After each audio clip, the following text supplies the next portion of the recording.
बेटा जो भी लड़कियां कॉम्पिटिटिव एग्जाम की तैयारी कर रही हैं या किसी भी एग्जाम के बच्चे आप तैयारी कर रहे हो, आपके ऊपर रिस्पॉन्सिबिलिटी लड़कों से ज्यादा है, इस बात को याद रखिएगा।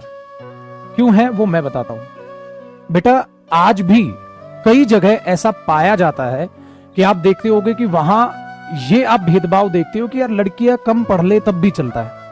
आप ये भेदभाव देखते हो अभी भी, हम चाहे कितना ही मॉडर्न बनने की कोशिश क्यों ना कर लें या ये जताने की क्यों ना कोशिश कर ले, अभी भी कोने कोने बचे हुए हैं जहां पर अभी भी ये भेदभाव।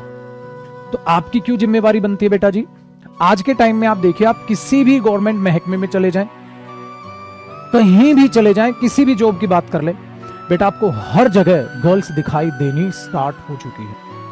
कोई ऐसा स्पोर्ट्स नहीं है, कोई ऐसा एजुकेशन लाइन नहीं है जहां पर आपको लड़कियां टॉपर्स में ना दिखती। तो उससे होता क्या है मेरे बच्चे, वो माँ बाप जिनकी कई बार छोटी सोच हो जाती है और वो लड़कियों को पढ़ाने में ज्यादा इंटरेस्ट नहीं दिखाते हैं, ज्यादा पैसा वहां इन्वेस्ट करने की कोशिश नहीं करते हैं, ज्यादा समझाने की कोशिश बच्चियों को नहीं करते हैं, तो वो जब वो एग्जाम्पल सेट किए हुए देखते हैं ना, तो उनके मन में ये आता है यार हाँ हमें भी कुछ ना कुछ करना चाहिए। तो वहां से उनकी सोच बदलती है, चाहे हम कितना भी उन्हें क्यों ना समझा लें, वो तब नहीं समझते, वो तब समझ जाते हैं। तो बेटा जी आपके कंधे पर ये रिस्पॉन्सिबिलिटी ज्यादा है। मैंने कितने ऐसे गांव के एग्जाम्पल देखते हैं जहां से स्टूडेंट आते थे तो वहां लड़कियों को ज्यादा पढ़ाई पर ध्यान नहीं दिया जाता था, उस गांव से एक बच्ची आईएएस बन गई, बस फिर सबने क्या सोचा यार उसकी फला फला की बेटी ना आईएएस बन गई, फला फला की बेटियां आईएएस बन गई, और पूरे गांव में बात तो आपको पता है, ये छोटी बात तो नहीं है मेरे बच्चे। तो वहां से क्या हुआ, फिर सबने अपने बच्चों को पढ़ाना स्टार्ट कर दिया, जो पढ़ा रहे थे उन्होंने और ध्यान देना स्टार्ट कर दिया। तो ये चीज, और पुत्र ये बात एक फैक्ट बताता हूं, ये फैक्ट है, जो बच्चियां होती है ना माँ बाप का ख्याल वो ज्यादा रखती हैं, ये बात माँ बाप को भी समझनी चाहिए। ये फैक्टफुल है मेरे बच्चे, ये फैक्टफुल बात है।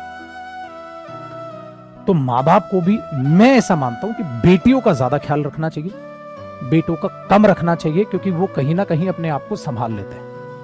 सो आपके कंधों पर ज्यादा रिस्पॉन्सिबिलिटी इसलिए है क्योंकि आप लोग जैसे जैसे एग्जाम्पल सेट करते चले जाओगे वैसे वैसे ये बात अपने आप फैलती चली जाएगी।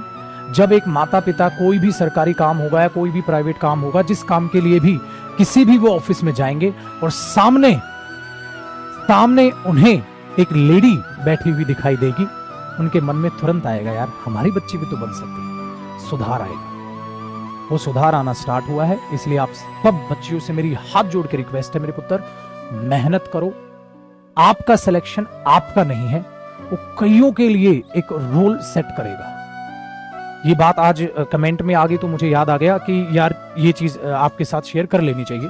तो ये रिस्पॉन्सिबिलिटी आपके कंधों पर लड़कों से थोड़ा ज्यादा आ जाती है, क्योंकि जब एक लड़के का सिलेक्शन होता है तो गूंज होती है गांव में, गूंजती है कामयाबी, सफलता जरूर शोर मचाती है, बट बेटा धमाका हो जाता है पूरे के पूरे गांव में, पूरे के पूरे इवन मैं ये कहता हूं सिटी में, जब किसी लड़की का सिलेक्शन होता है। और वो कितने इनडायरेक्ट वे में चेंजेस लेके आती है आपको खुद नहीं पता, कितने के घरों में चेंजेस आ जाते हैं। ठीक है, वो जो नजर है ना वो आप एग्जाम्पल सेट करके बदल पाओ। तो ये बात अपने दिमाग में रखिएगा, ये सच्चाई है बेटा, ये आज की 100% लेवल पे ये आज की सच्चाई है। ठीक है, तो ये बात है। और दूसरा ये कहना, जैसे एक बच्चा कह रहा है हाँ सर बिल्कुल लड़कियां लड़कों से कम थोड़ी ना है, बराबर है। मैं कह रहा हूं कंपैरिजन ही गलत है। आप कंपैरिजन क्यों कर रहे हो? लड़कों का लड़कियों से कंपैरिजन ही क्यों है? अगर दो चीज बराबर ही है हाँ तो मत करो ना कंपैरिजन। कंपैरिजन ये दर्शाता है कि आप कहीं ना कहीं दोनों को अलग देख रहे हैं। मैं नहीं विश्वास करता इससे मारी छोरी छोरों से कम है के, मारी छोरी छोरी है, मारा छोरा छोरा है। कंपैरिजन मत करो। हमारी बेटी बेटी है, हमारा बेटा बेटा है, खत्म। कंपैरिजन ही यह दर्शाता है कि कहीं ना कहीं आपके मन में किसी भी प्रकार का खोट है। बेटा अगर यह कहावत बनी है ना कि बेटियां बेटों से कम नहीं होती, इस कहावत में डीपली घुस के देखिएगा नेगेटिविटी है। कहावत बनी ही क्यों है? कहावत बनी क्यों नहीं? एक बात बताओ ना, तुम दो अजीब चीजों का कंपैरिजन कैसे कर लोगे? भाई एक टेबल का और एक कुर्सी का कंपैरिजन करते हो क्या? आप क्या बोलते हो, अरे कुर्सी कुर्सी है, टेबल टेबल है, काहे का कंपैरिजन? तो बेटा लड़का लड़का है, लड़की लड़की है, काहे का कंपैरिजन? अगर आप कंपैरिजन कर रहे हो तो कहीं ना कहीं नेगेटिविटी आपकी सोच में पहले ही झलक गई। तो मेरी इस जो बातें मैं आज आपको बता रहा हूं वो सिर्फ इस बात से है मेरे पुत्र कि बेटी बेटी है, बेटा बेटा है, बस उसमें कंपैरिजन मत ला। कोई भी बात पॉजिटिव या नेगेटिव, सिंपल है, कहानी खत्म।